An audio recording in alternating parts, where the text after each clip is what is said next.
March 14th, 2023.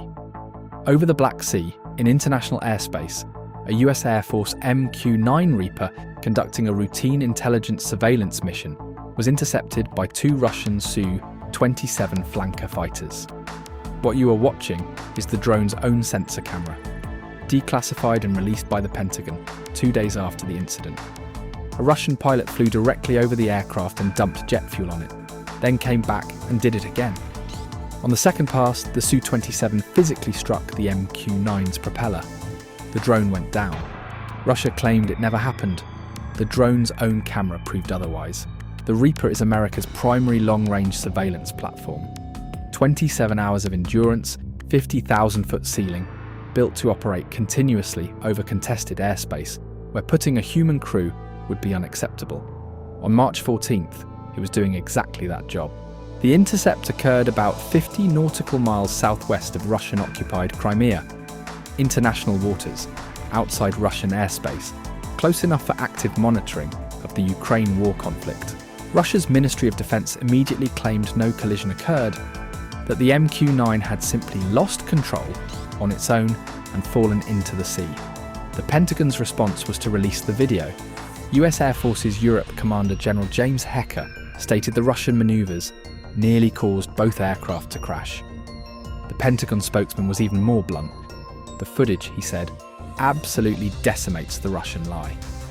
Two Su-27s, both armed with at least 6 air-to-air missiles each, had intercepted a single unarmed surveillance drone, then destroyed it, then lied about it.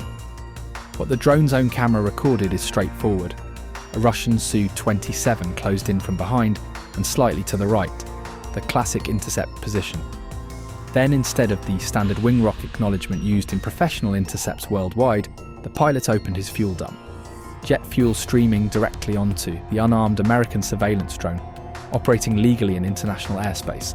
He passed over and pulled away.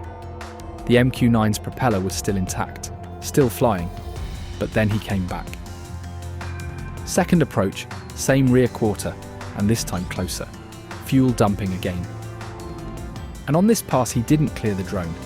The Su-27 struck the MQ-9's propeller. The camera feed cut out.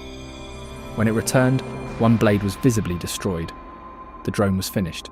It went into the Black Sea, came to rest on the bottom, at roughly 900 meters depth, 75 miles from Crimea. A $30 million American aircraft downed in international airspace by a Russian fighter that Moscow, even with the video in hand, insisted was never there.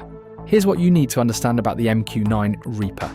By 2023, this aircraft had become the absolute workhorse of American persistent surveillance, in a way most people don't fully appreciate.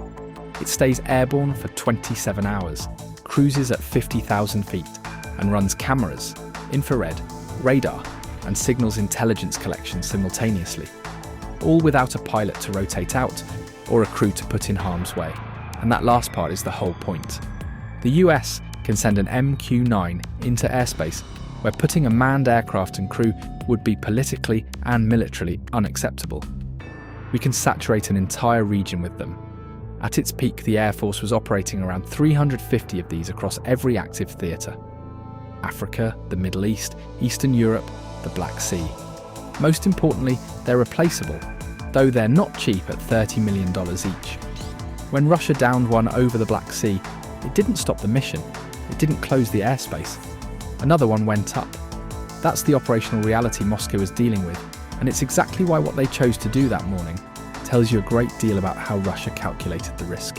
Washington's response to all this was rather restrained. The video was declassified and released, the evidence made public, and the Russian lie was exposed globally.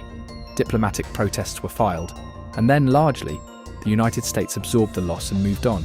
No military response and no escalation. MQ-9 flights in the Black Sea region continued. That restraint was a calculated decision. In March 2023, with an active land war in Ukraine, an open military confrontation with Russia over a drone, even one destroyed in international airspace, carried escalation risks that US leadership judged unacceptable. The message from Washington was clear. We will document what you did, we will prove you lied, and we will not let it start a war. Russia read that response carefully. To our knowledge, The two Su-27 pilots involved were not disciplined. According to reports, they were actually awarded medals. What this incident established, on the record and on video, was remarkable. Russia was willing to directly destroy American military hardware in international airspace to degrade US support for Ukraine. A Russian fighter, on a deliberate intercept, physically downed a US Air Force aircraft, and the price Russia paid was a diplomatic protest by the Biden administration and some bad press. The Su-27 that struck the MQ-9 landed safely at a Russian airbase. The drone is still on the bottom of the Black Sea at 900 meters. Russia never recovered it. The depth and Turkey's closure of the Bosphorus to Russian warships made salvage effectively impossible. The footage the Pentagon released is what remains.